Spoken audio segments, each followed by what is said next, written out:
Swayam Prabha. Digital India. Educated India.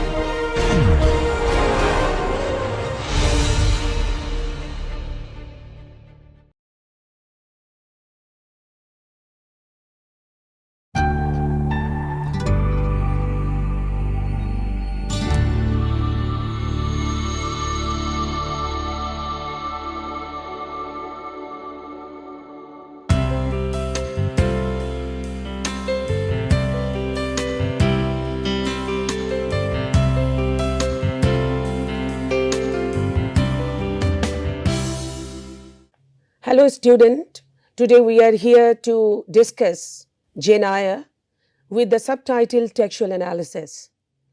We have already discussed in detail about Jane Eyre, but it is very important to know the textual analysis. And as I repeatedly said that this is one of the classical novels written by Charlotte Bronte during Victorian era. The novel Jane Eyre reflects some of the tensions around social change during the Victorian era, such as gradual shifts in the structure of the social classes, gender roles, and the impact of the Industrial Revolution, contrasted with the comparatively conservative religious, social, and sexual norms of the period. The conflicts in the novel around education, marriage, and women's employment reflect both poles of these tensions. Though a work of fiction, it draws on the social realities of the Victorian era. Charlotte Bronte drew from her experiences with her sisters at Cowan Bridge, a school for daughters of clergymen, in her depiction of conditions at Lowood School in the novel.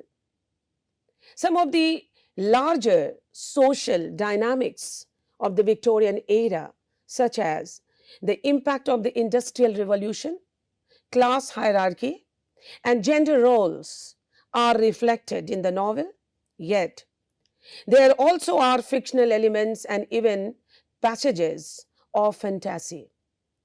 The novel Jane Eyre can be analyzed from multiple points of view and with the help of different approaches.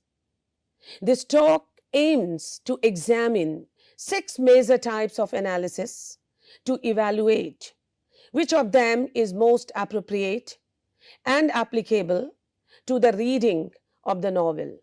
They are: first, formalism; second, deconstruction; third, feminism; fourth, Marxist; fifth, psychoanalytical; and sixth, cultural.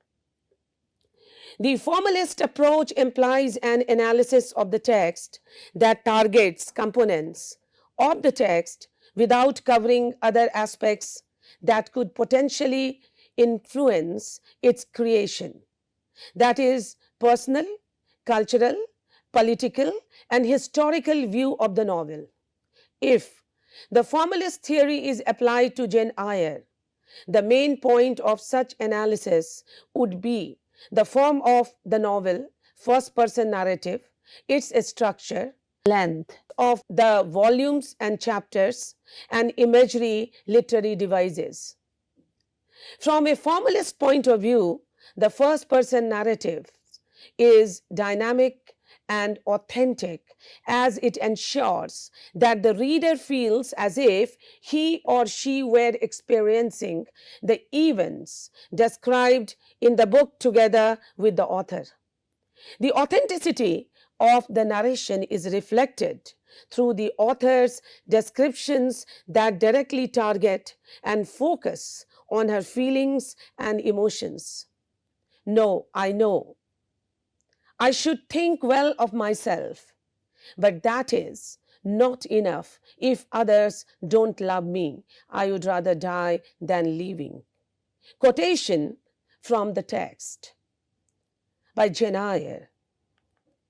Another interesting feature of the novel from a formalistic point of view is the narrator's communication with the reader.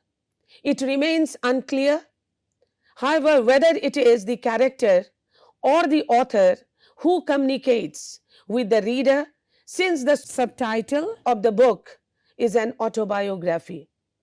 Despite the fact that the structure of the novel, the bigger number of chapters in the first volume compared to the other two, and the imagery used to reflect the character's mood, emotions, and for other symbolic purposes are important for a comprehensive analysis, the formalist approach still does not address the complexity of the multi-layered narration in Jane Eyre.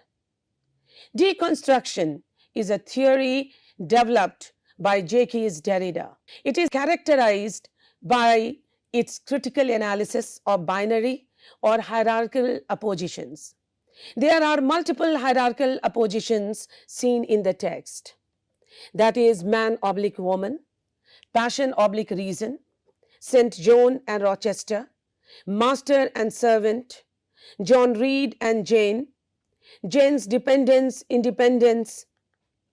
However, it could be said that Bronte takes the deconstruction approach to this opposition by making the main protagonist a rebel who demonstrates through her actions that she does not aim to remain in the established paradigm.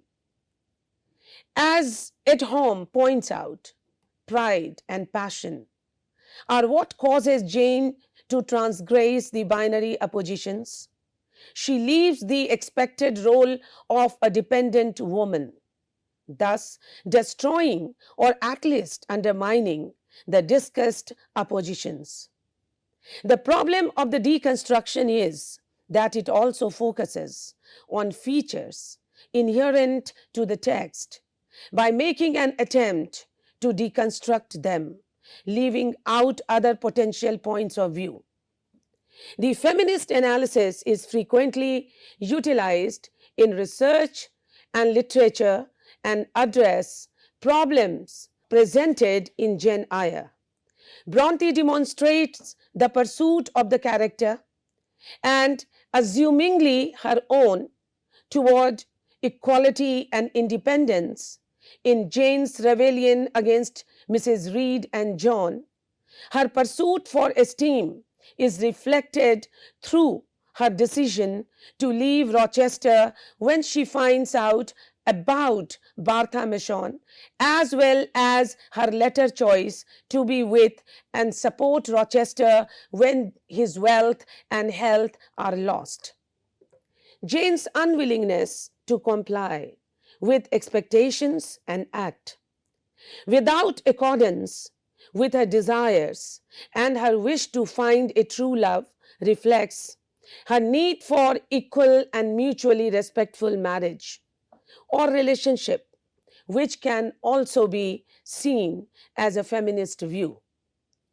On a grander level, the book itself is an example of a feminist act, as female authors were unpopular and overlooked in the Victorian era, which led to the development of the stereotype that literature written for and by women is inferior to that written by men. The political ideas expressed in the novel can be seen through Marxist point of view. According to it, the socio-economic class factor is the one that should be analyzed in a literary work. Bronte's critique of the class system in England is evident as she emphasizes it using the relationship between Rochester and Jane. Jane's inferiority to Rochester is translated through her own vision of herself as a poor and plain woman who will not be able to become equal to Rochester due to his different higher socio-economic status. From a Marxist point of view, religion also acts as a negative agent in the book, since it influences the perception of the lower classes. For example, Helen's unwillingness and inability to object to an unjust teacher's attitude in Lord is an example of Christian endurance and obedience, which in turn prevents lower classes from realizing why and how they are mistreated. Thus, religion is depicted as the factor that only further depends the inequality between different classes. It should be noted that the upper class is also presented in the book as one that needs transformation. This transformation is shown through Rochester, who at first serves as an example of promiscuity but later becomes a faithful husband who acknowledges his wife's wisdom and intelligence. Jane, as a representative of the lower class, is the one who is able to overcome the inequality and misunderstanding between the classes by refusing to follow the prescribed role. The psychoanalytical approach relies on the theories developed by Sigmund Freud, who examined the father-daughter relationships within the frames of the Oedipus complex. It can be suggested that the relationship between Rochester and Jane reflects the twisted or even sadomasochistic relationships between fathers and daughters in the patriarchal society. The prohibited erotic love for the parent, the father, common for the Oedipus complex, is represented through Jane's anxieties before the wedding. For example, in Jane's dream about the child, Rochester finds this child disgraceful, possibly because the offspring is an outcome of the relationship similar to incest between him and Jane. The dark double, Bartha, can also be seen as a symbol of the Oedipal connection between Rochester and Jane. After all, it is Bartha who is tearing Jane's veil apart. Thus, she becomes a character who represents Jane's fears linked to the connection she has to Rochester. If Bartha is Jane's double, her decision to put Rochester's bed on fire could also be interpreted as Jane's dark desire to destroy the relationship. However, while feminist and Marxist theories are politically biased, the psychoanalytical theory heavily relies on the interpretation of the imagery and symbols hidden or evident in the text. In this case, themes and motives become the foreground of the analysis. But little attention is paid to the actual structure of the novel, its style, and the form of narration. The cultural analysis of Jane Eyre would reflect the Victorian values and their representation in the novel. Although being an orphan, Jane's transformation from a poor woman to an exemplary English lady is an overarching theme in the novel. Bartha, Rochester's wife, is a good representation of the colonialist culture, namely the fear of the other.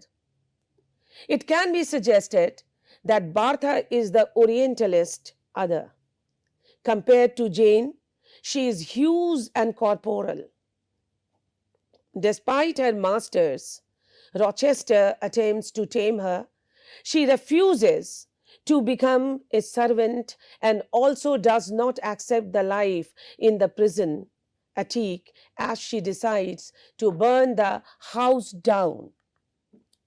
Jane's perception of Bartha's appearance as vampiric only increases the alienation of the figure, making her a background or a comparison to frank, wise, and pure Jane.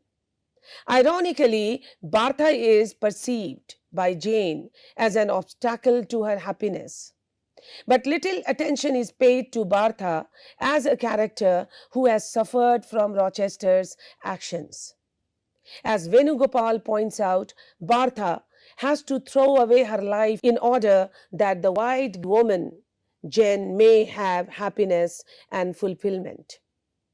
Despite Jane's rebelling spirit and unwillingness to comply with societal rules, she appears to be obedient and docile compared to Bartha.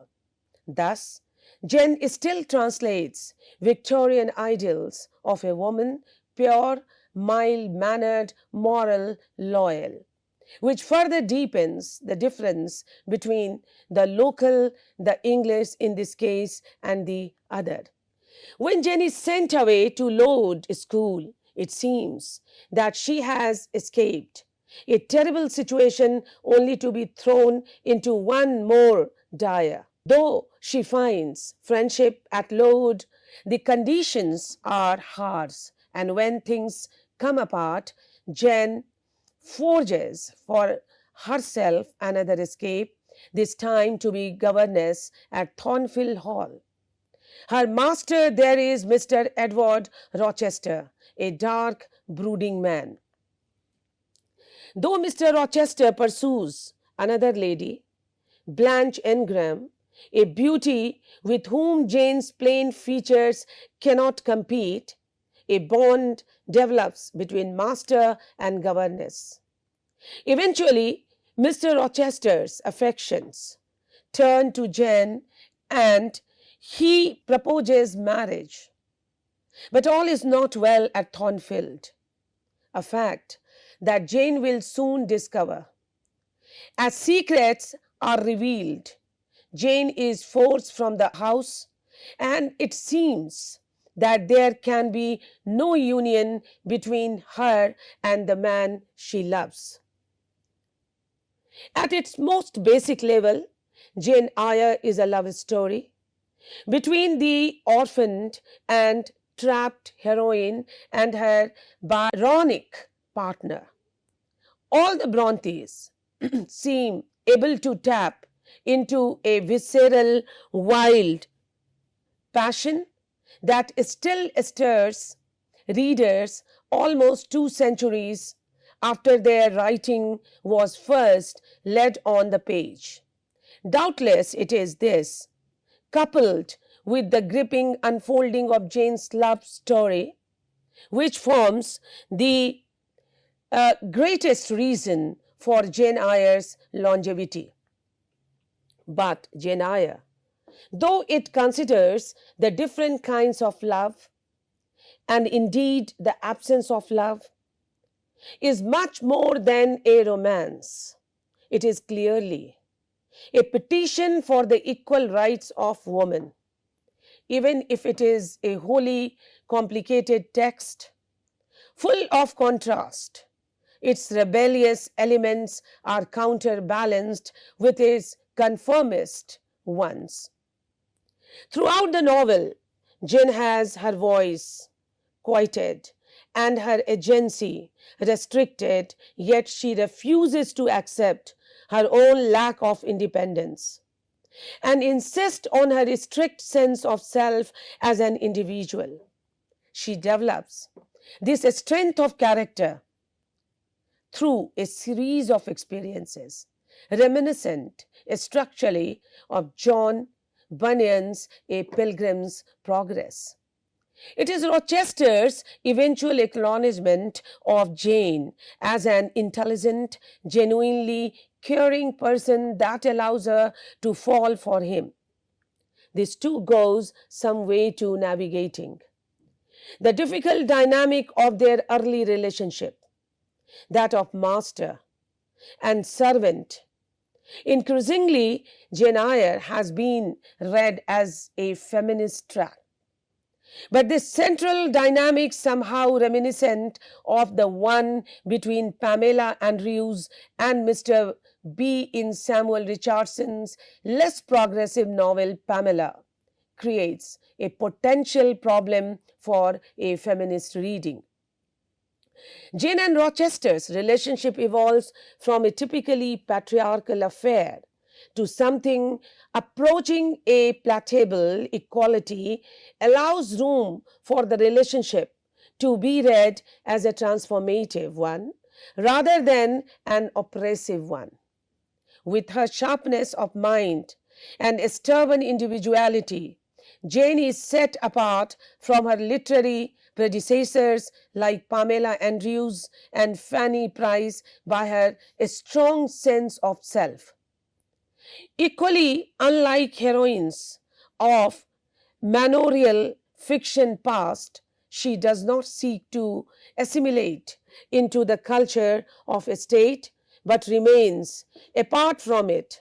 And it is this sense of otherness that allows a more sympathetic reading of the conformist aspect of Jane's personality.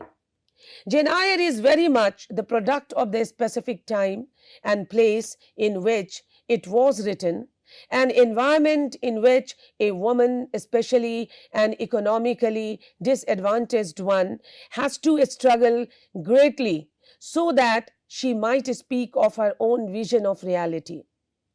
According to the critic Maggie Berg, Jane Eyre reflects the contradictory nature of Victorian society, a society that was in transition and one in which people were forced to discover new ways of finding and defining identity. The world that Charlotte Bronte inhabited was rife with dichotomies.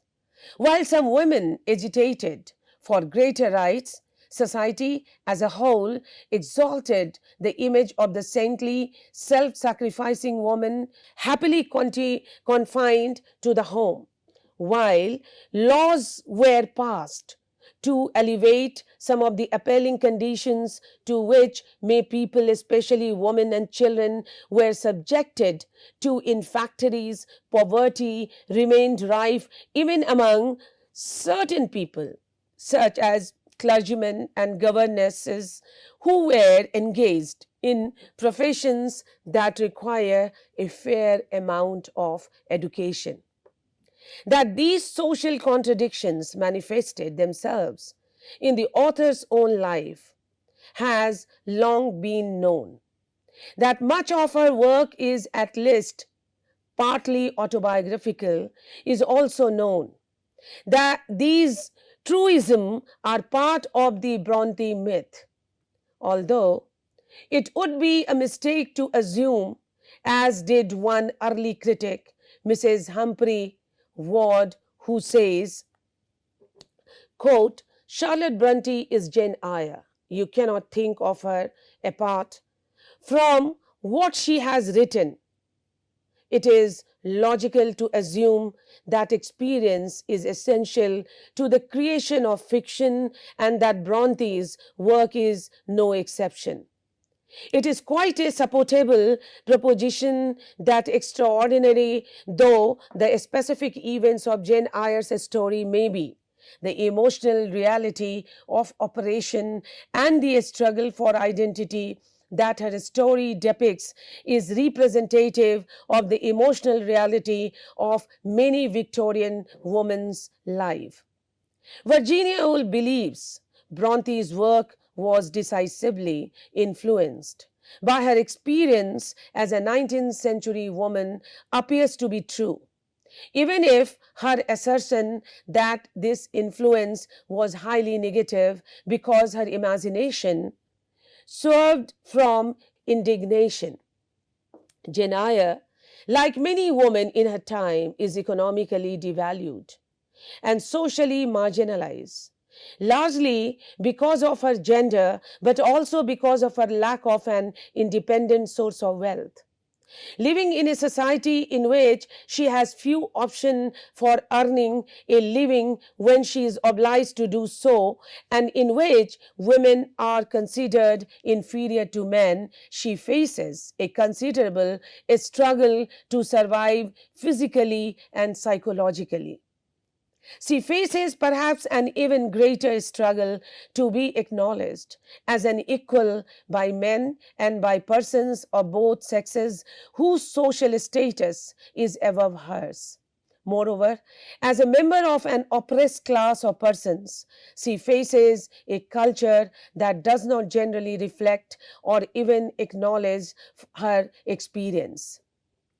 Rosemary Bodehemier suggests that while at Gateshead, Jen uses her voice to defend herself against the oppression and cruelty of the Reeds, she struggles to assert the truth of her character and verbally attacks Mrs. Reed as a means of self defense. There is more, however, to Jane's use of her voice than this. Although she is too young to articulate or even understand the full ramification of her situation, her verbal outbursts are more than the efforts of a child to protest or fend off cruel treatment. They also represent the use of truth as a weapon that the weak and disempowered can employ against their oppressors.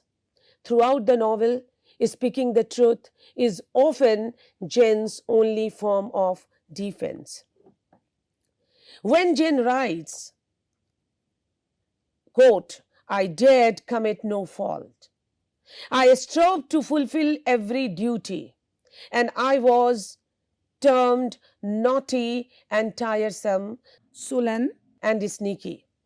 She is describing a situation in which those with power over her are in control of what is recognized as the truth of her character and her circumstances. It is to this situation that she must respond by asserting the truth as she knows it. This pattern is repeated at Thornfield. Charlotte Bronte uses literary technique in her novel Shirley to characterize the phase of leaving childhood and entering adulthood.